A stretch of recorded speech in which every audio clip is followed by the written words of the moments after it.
Hello there, fellow cultists. This is DM Nell, and I'm back with another episode of Shadow the Demon Lord Talk.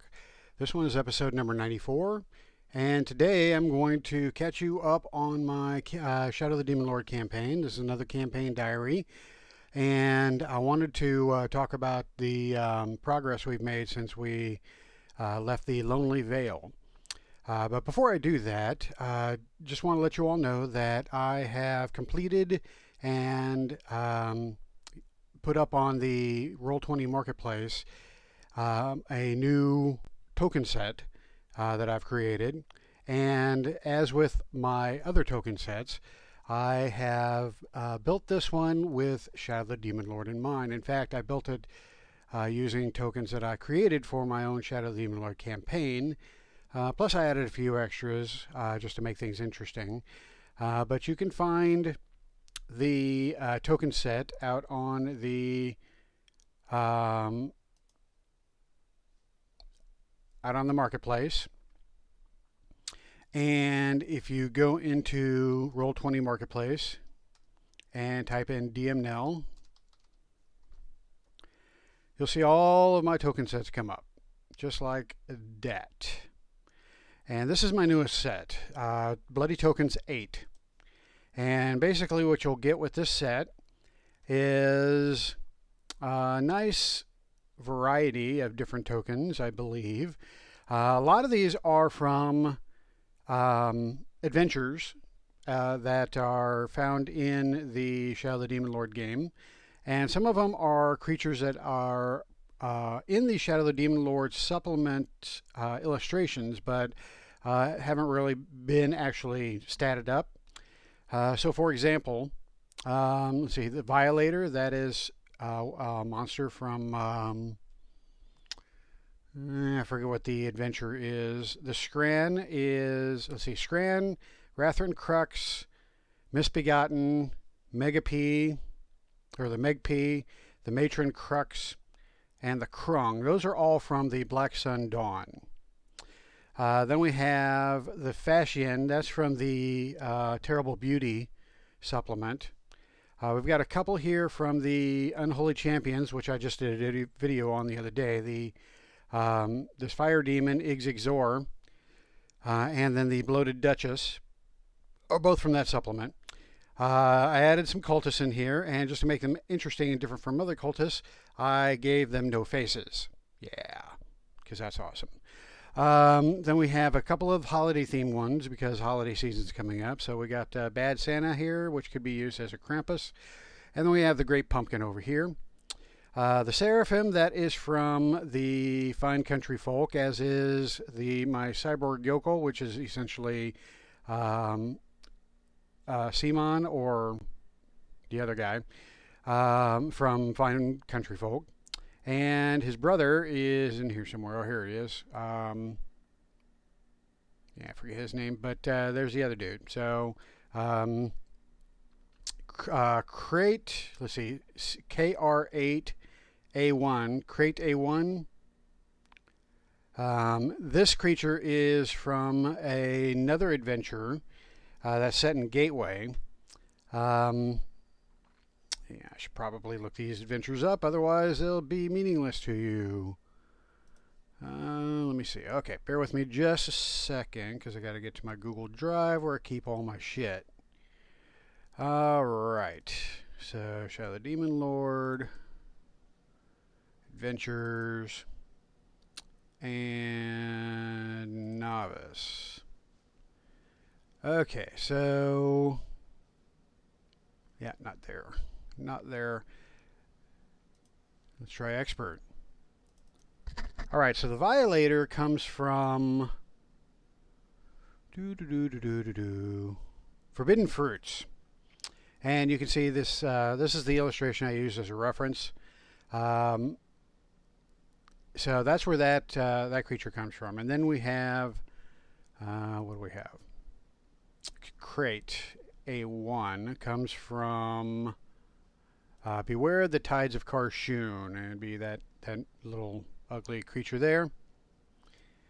And then what else we have here? I have Aspect of Atropos. That is actually something from the Elder Evils book, D&D book. Then we've got, so Krung the Devourer is from an illustration. I believe it is from the, let's see if I can find it here. I believe it was from the Unholy Champions.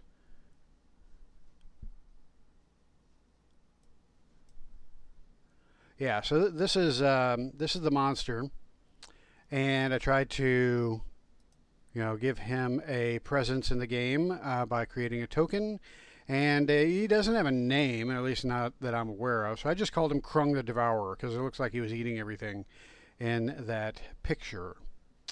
And then we have the Occult Demon. Now the Occult Demon comes from the cover of Occult Philosophy. And again, I don't think this demon has been statted up anywhere that I'm familiar with, that I'm aware of anyway. So anyway, that's that bad boy right there. The four-armed, no eyes demon. All right. So anyway, that is that's pretty much the new token set that I put up there. And again, I built this in mind with Shadow the Demon Lord. Oh, I forgot my my Blue Hand Cultist. So we have a Blue Hand Cultist, which I basically use the model from the Hunger in the Void section that has the illustration of the Blue Hand Cultist in there. The Blue Lady.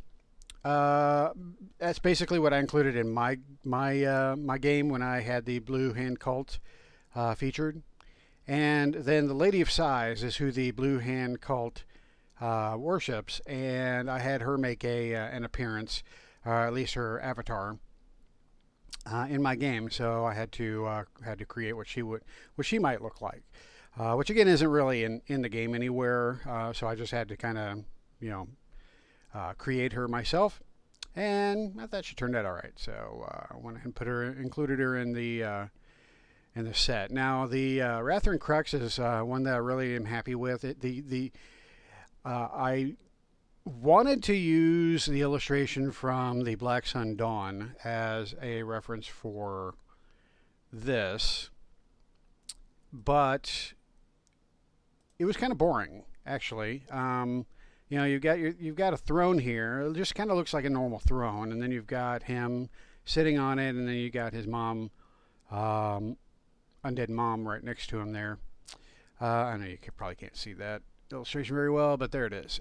So anyway, I was thinking, these guys are really obsessed with the Elder Evils and, cosmic entities and stuff like that. So I thought I'd make his throne a little bit creepier. So I made it kind of a spiky tentacle thing.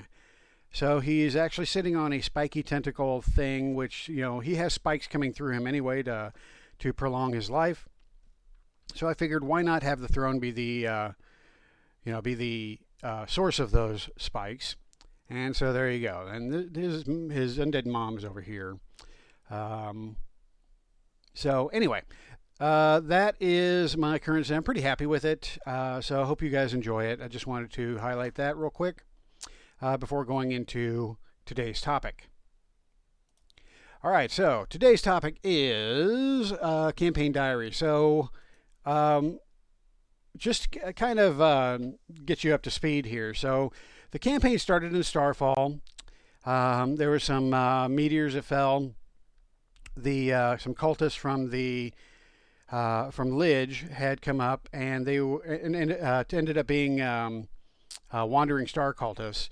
And apparently they activated a beacon in an ancient observatory and drew the attention of the wandering star, or the what is it called in the Shadows of the Demon Lord? I believe it is the not the wandering star, but it is looming star. Anyway, I made them the same thing essentially.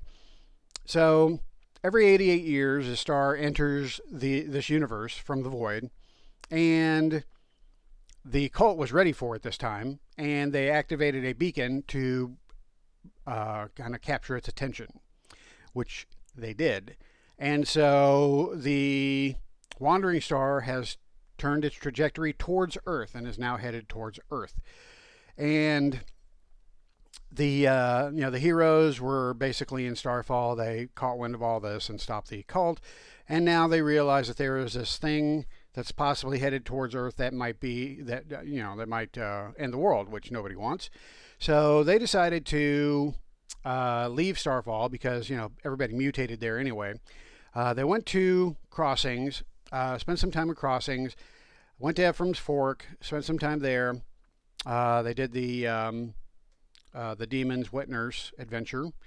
Then we went to the Lonely Vale, where they met up with Clipper and Simon. Clipper is his name. Clipper and Simon, who had the parchment made of the Kabbalist's hide. And the Kabbalist was a Kabbalist of the Black Sun Dawn. And so his hide had scripture on it from the Black Sun manuscript. And so this is where they become more involved with the Black Sun Dawn. They had found a copy of the Black Sun Dawn. It was a very bad copy, but they found it with the Cult of the Wandering Star. And then they found this hide. And so now they know, there's something up with this cult. There's something up with this hide and this book. So we need to find that thing. And so from there, they go to Sixton because they needed to meet up with somebody who'd offered them work, Randolphus, who is from the Tales of the Demon Lord. I made him an NPC in this campaign and kind of a quest giver.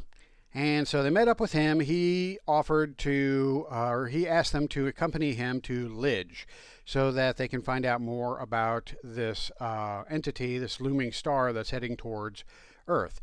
So they pack up and leave and go head over to the East Coast to get a ship. Well, I have a couple of storylines going here. The first one is the one I just mentioned, the whole looming star thing. The second one is I've been building up over the last couple of campaigns the discontent among clockworks in the world. Clockworks basically are slaves. They're treated as property. They're not treated as living things for the most part. And so over the last couple of campaigns, I've developed a storyline where the clockworks have created essentially this entity known as the Cog God,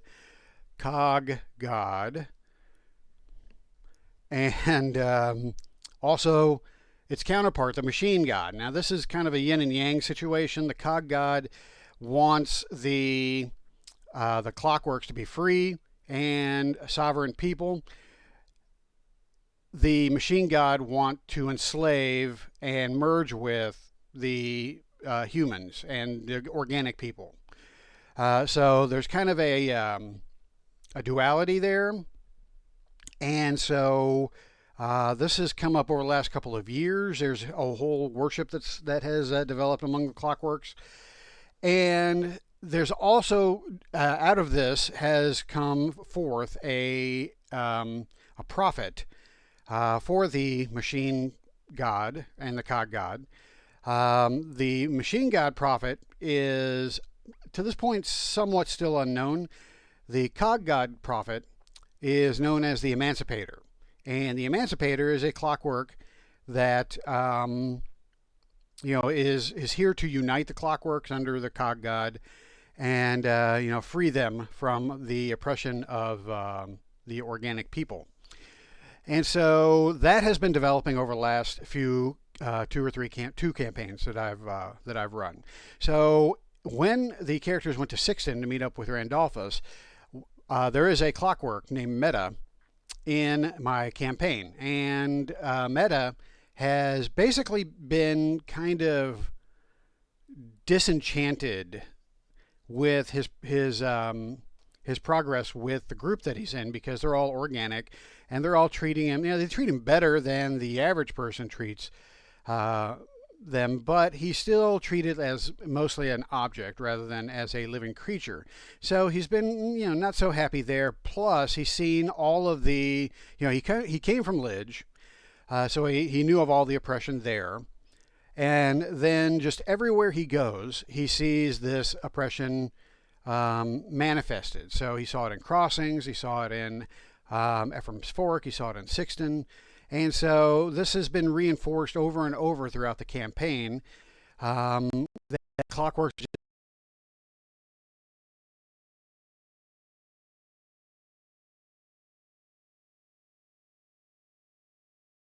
storyline with the Cog God and the Emancipator, I brought into the game for him so that he would have a focus. And so in Crossings, he actually went to an assembly of Clockworks, and the Emancipator made a presence. And he basically said, the Emancipator basically said that there was something big coming, and to stay tuned. And then I don't know if it was it was in Sixton, he was alerted that something big was happening there and that he needed to leave town. And so he urged his companions to leave. So Randolphus and them all left.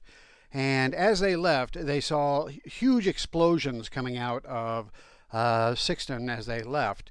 And apparently the Clockwork people there blew up the citadel of the New God.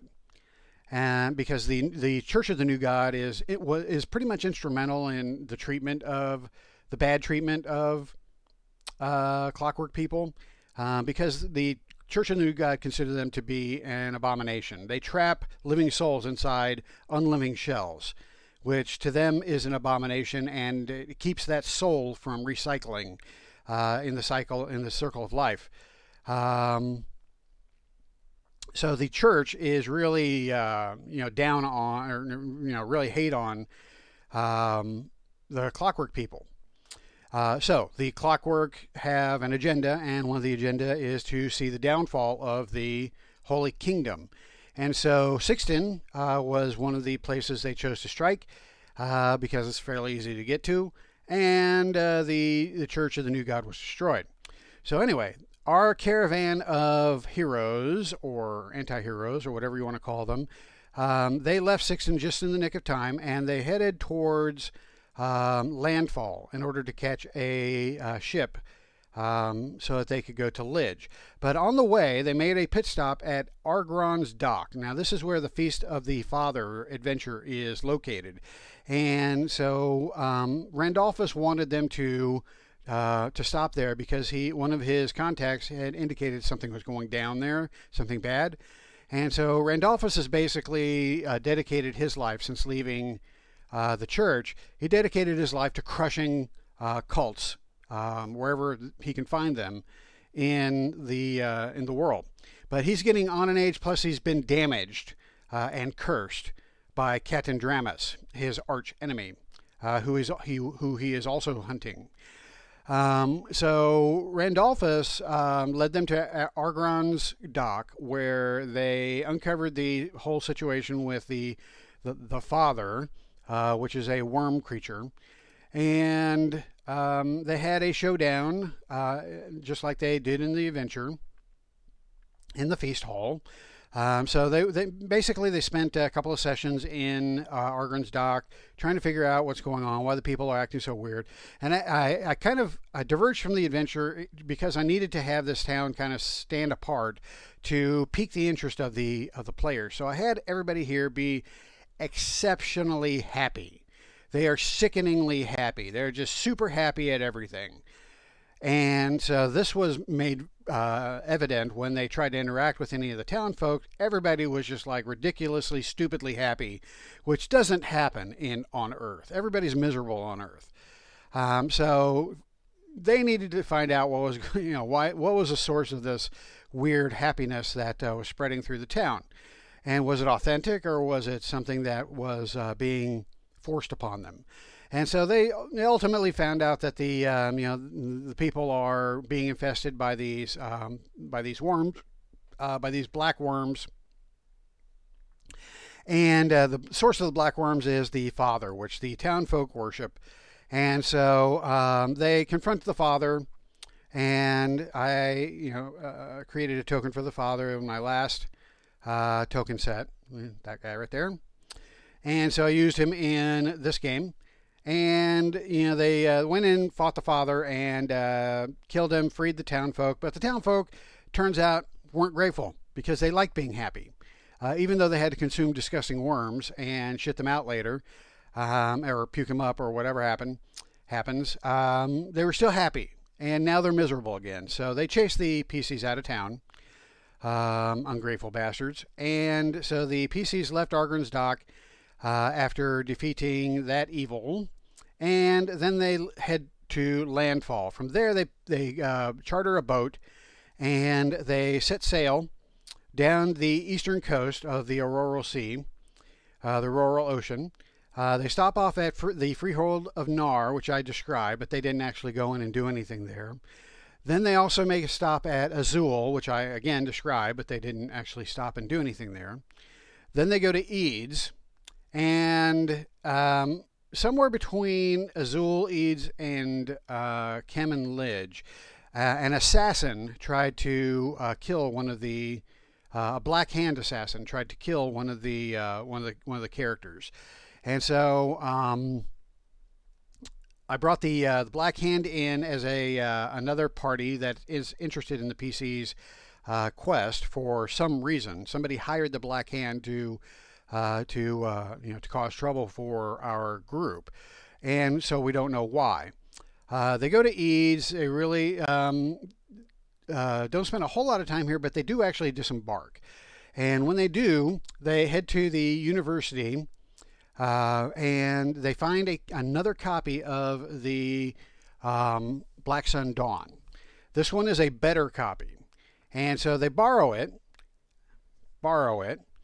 and they leave Eads and head to Kem, and then from Kem they go to Lidge. Now they do make a pit stop in Kem, and a couple of the characters, Einar and Tordar, they were approached by an agent of another party known as the Anarchist. The Anarchist was an NPC that I introduced a couple of campaigns back, and this guy is sowing the seeds of discontent throughout the Confederacy of the Nine Cities, because he believes that the rule of the Empire has poisoned society. The Holy Kingdom has poisoned society. The Confederacy of the Nine Cities, is better, but is still, is still ruled by the powerful. And so the Anarchist is trying to bring down all of that structure. Burn it all down. And so the Anarchists tried to recruit Tordar and Einar, but they're thinking about it. And so they were given a coin was a coin or a gem? I think it's a gem. They were given a gem that they're supposed to crush if they become interested and want to join the Anarchist army. And they have not done that as of yet. Okay, so they traveled the coast and they finally make it to Lidge. When they get to Lidge, right off the bat, when they get off the boat and the docks, they are trying to leave the boat and go into town. This crane is pulling out some of the cargo from their boat, and one of the crates breaks, and out of it pops this Iron Titan. Now, Iron Titan comes from the Tales of the Demon Lord, and I've been kind of sowing the seeds throughout my campaigns that these Iron Titans are being manufactured for some reason. And so one of these has been delivered to Lidge for reasons, and it accidentally broke out of its container, splashed into the water, which served to turn it on, activate it, and it started rampaging throughout the dock. So the characters had to stop it, which they managed to do so by smashing some panels on its back and turning off its key. So that is, welcome to Lidge, right? So they get to Lidge, and so their purpose for coming to Lidge is twofold. Basically, they needed to find out if Atropos was actually heading towards Earth and actually presented a a threat. And to do that, they needed to go to the the observatory here. And so that's one item that they had to do. Another item was that they needed to find out more about the Black Sun cult, and specifically, where the original book is, because Chikitinga, who is the witch in my party and is in this party and is actually almost the moral compass of the party, has been collecting the copies that they've found so far. So they got a copy, bad copy from the Wandering Star cult. They had the skins from the Simon and Clipper. Then they needed another copy, so they got that from they need to get that from Lidge. And so basically, as they collect these, as Chikitinga has been collecting these, he's been skimming through and finding differences in each, because each is an imperfect copy, has a lot of additive information from the people that made the copies, and there have been clues in each as to where the cult of the Black Sun Dawn moved its headquarters to, but he still doesn't know for sure. So they're trying to piece that together, and they believe that they can find further clues in the Academy of Occult Philosophy in Lidge. So they want to pay a visit there. But there is another storyline that was introduced by Einar, the player that runs Einar. And that storyline came with his backstory. His backstory basically was that he was a dwarf smith in Caicrus when the shit went down and the orcs took over. And so during that whole episode, he received a vision. Don't know who from or what from, but this vision indicated that he was destined to create a weapon that was going to save the world. And very vague, but that was that. That was part of his backstory that he brought to me. So I incorporated that into the game by saying, okay, so that you have to collect some things. From your vision, you have to collect a specific type of ore in order to make this weapon, which we call blood ore or blood iron. And so he found this blood iron in the Lonely Vale. And so now that he has the blood iron, he has part of what he needs to make this weapon, but he still doesn't know what type of weapon he needs to make, and he doesn't know how to make it. And it also turns out that the blood iron is notoriously difficult, resistant to processing, to the smelting process. So he needs to find out how to work this ore. And from what they've read in the Black Sun Dawn copies that they've found, they believe that the information that they seek is in the original. So Einar also has a vested interest in finding the original book. Einar, incidentally, as another side note, has been reading everything that every copy that they found, and has been getting more and more corrupt as the game progresses. I believe his corruption is now up to like 7 or 8. With the last corruption that he received, he actually sprouted some black wings, and he makes animals uncomfortable around him. And is not very good in social situations. So anyway, this player has been trying to accumulate corruption through this game, which has been kind of hilarious. But anyway, so they're in Lidge, and they had the encounter at the docks. They went ahead and rented an apartment in one of the towers, because they're going to be there for the week. So they rented a floor so that they wouldn't be bothered. And then that night, some of them went to a tavern to try to get some information. And when they were at the tavern, they noticed that there was a poster board that had a picture of their group. And essentially, there's been a price placed on their heads by the Black Hand. And so they pulled their poster off of that particular board.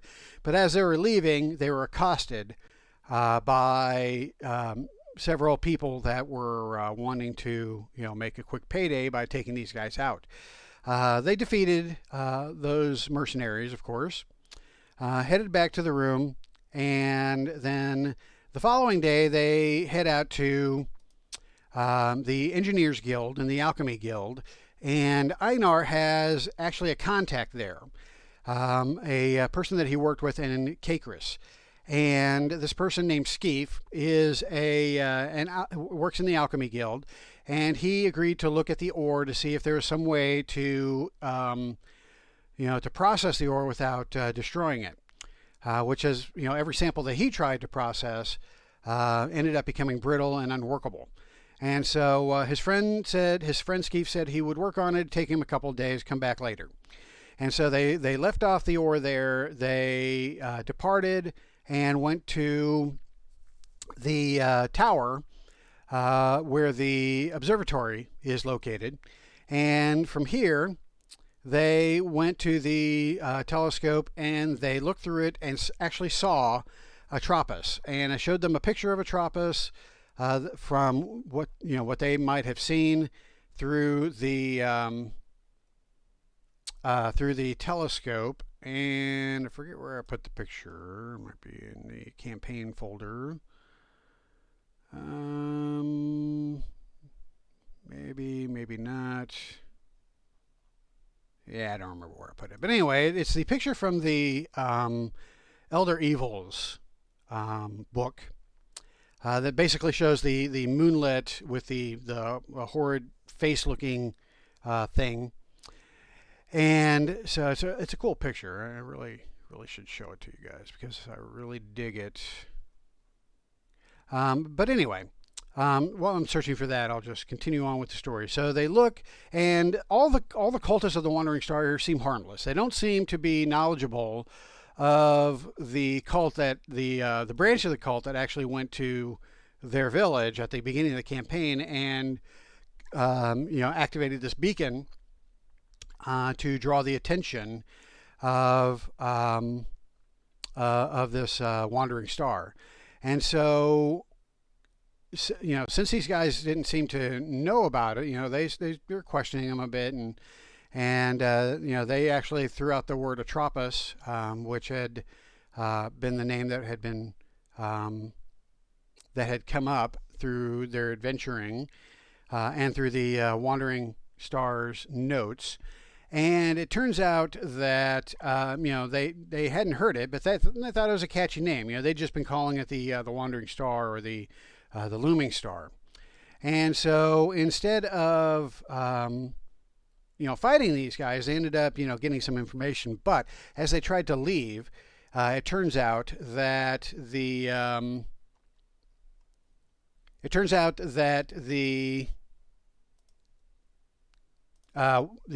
branch of the Wandering Star cult that knows about Atropos and wants that entity to come and reclaim the world found out that the group was in the tower, and so they attacked. And so let's see, Elder Evils D&D Atropos, and so they ended up fighting. Here we go. That's what I'm talking about. Right? That's what they saw when they looked through the telescope. Something like that.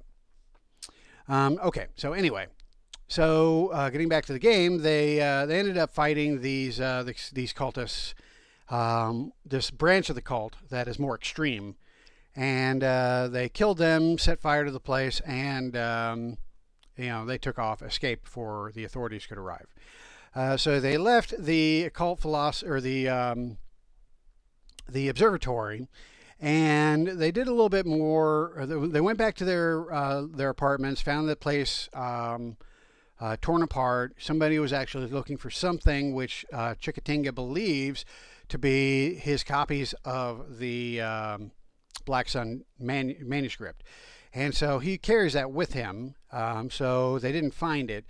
But the place was obviously sacked. So somebody's obviously after the books that they have collected so far. So that prompted them to go trying to find out more about the Black Sun Dawn. So they go to the occult philosophy library, and they go to the occult the occult learning tower, and the library there, and they look up, whatever they can about the Black Sun Dawn, and that's where they find out about the Summer of Madness, everything that happened with the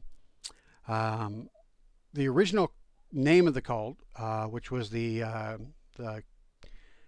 Keys of Light or something like that, I forget. And then they became the Black Sun Dawn, but how that whole thing began. They learned about Rathren Crux, and they learned about this group that was put together to try to hunt them down and destroy the cult, called the Convocation. And so they learned about all this, and there's supposed to be a copy of a pretty good copy of the Black Sun manuscript in this occult library, but it had been checked out by one of the occult teachers, one of the professors of occult studies. And so they go to his classroom, and he's conducting a class, and then when class is over, they go and talk to him. And so he has the copy that they're looking for. So Chikitinga goes in there and starts looking through it. The professor leaves and to go get some coffee, and then as he leaves, some of his students come back in the room, shut the door and lock it, and attack. These are evidently Black Sun thralls. And so the group have a bit of a fight in the classroom, fighting off the Black Sun thralls. And then the professor comes back, and it turns out that he is also part of the Black Sun cult. He is one of the disciples. And so the players start fighting him, but he's like, oh, whoa, hold on. You guys are here to stop this elder evil from destroying the world. We don't want the world destroyed. So why are you fighting me? What you need to do is go talk to the boss, Rathren Crux, and he, can get you access to the actual book, which will help you destroy this entity. He doesn't want the world destroyed either. So, chances are he'll cooperate as long as you can convince him that your quest is in your mutual benefit. And so they stop fighting this cultist, this Kabbalist, and who I named Professor Gorman.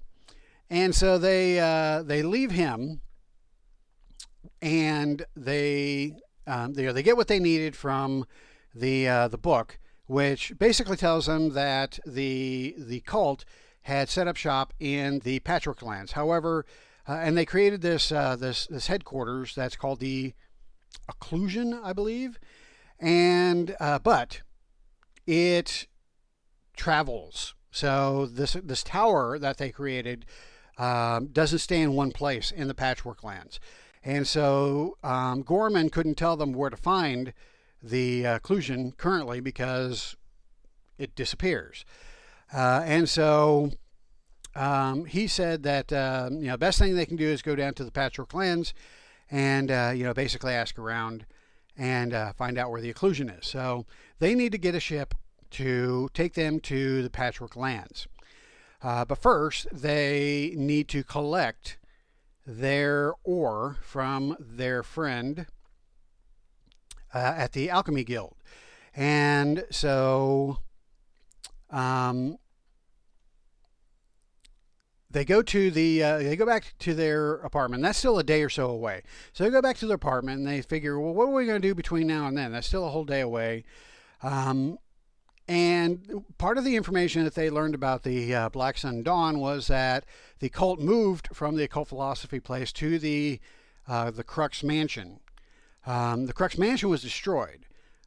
But they were still interested to see if there was anything left behind that would give them additional information. So they went to the hill where the mansion had once stood, and they investigated the area, and they found a passage leading down into the hill. And when they go into the passage, they found a headquarter down there of the cult, that apparently was still intact. But they also found the area was filled, or the underground passages were filled with things left behind by the cult, bad things. And so that is where we left off on our campaign in the last session. They started investigating the dungeon of the Black Sun Dawn underneath the Crux Mansion ruins, and so far they have basically just uncovered a few rooms. They encountered this thing, which is a creation of my own, which is a manipede, is what I call it, which of course is modeled after the human centipede. But the manipede is basically chasing them down, and so they decided to go into the lair, or into the cult chambers, instead of fighting this manipede, because it looks pretty nasty. And so they go in, and immediately they are teleported with a teleport trap into a cell, naked. All their stuff stripped from them. Yes, I did steal this from Tomb of Horrors. And all of them except for one was teleported. The one that was not was Callum, the sorcerer. And for whatever reason, he resisted the magic. And so Callum is left by himself here. He's a halfling sorcerer, and he's left by himself here. All the rest of the party is in this cell. And so the rest of the party break out of their cell. They find an undead that cell keeper that's trying to put them back in the cell. They destroy that undead. Then they leave the room, only to trigger another trap, which causes the ceiling to collapse. So Chikitinga is in this side hallway by himself in the dark. He's human, so he can't see. Tordar, Meta, and Einar, along with their servant Fleck, are still in the cell rooms, and separated by this collapse. Callum basically made his way out of, or he opened this door and found that there was a huge undead ogre inside a cell that was trying to break out. So he shuts the door, goes up these stairs, and triggers a fire trap. He gets singed a bit. Then he comes into this room. He sees this big basin full of water, and inadvertently triggers an Oculus to start crawling out of the water. And that's where we left off. So when we start the next session, Callum is going to be fighting this Oculus. Chikitinga will be trying to figure out how to where he's at and how to get reunited with his party. And the party's going to have to figure out how to get out of this enclosed area. So that is the story so far. And I've got a lot of stuff building. I don't know how much will actually be resolved when we get through the campaign, but they are at the tail end of the expert tier. Once they finish this adventure, they will advance to the master tier, and from that point on, they will be, basically on a fast track trying to stop Atropos from destroying the world. So the plan is head to the Patchwork Lands, find the occlusion, try to convince Rathren Crux to let them access the Black Sun Dawn manuscript, of the Black Sun manuscript. Also, something else I forgot to mention was that while in Lidge, Meta, the Clockwork, was actually granted an audience with the Emancipator, and the Emancipator actually called for him because the Emancipator indicated that there was going to be a revolution occurring. There were armies being built, and he actually took Meta with his Clockwork Angels, which I stole from a Rush album. His Clockwork Angels took Meta to a place called Sanctuary, which is basically a junkyard outside of Lidge. And in that junkyard, there's all kinds of war machines being made, Iron Titans and stuff like that. And so the Emancipator said that there's a war coming and he wants Meta to be a soldier in that war, but he has a special assignment for him. He knows that Meta and his group are trying to find this Black Sun manuscript. And he understands that this Black Sun manuscript is one of the reasons why the Machine God cult is growing in power, because a lot of the rituals used to transform organic people into a cyborg comes from the Black Sun manuscript. So he wants the original Black Sun manuscript so he can essentially destroy it, is what he told Meta. Now, is that the truth, or is that, basically the story he gave Meta just to get him to do what he wants?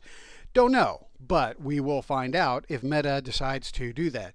So Meta's mission is actually to steal the Black Sun manuscript from the cult, which, if he chooses to do so, means that he's going to have to fight the 13, which are the 13 disciples of Rathrun Crux.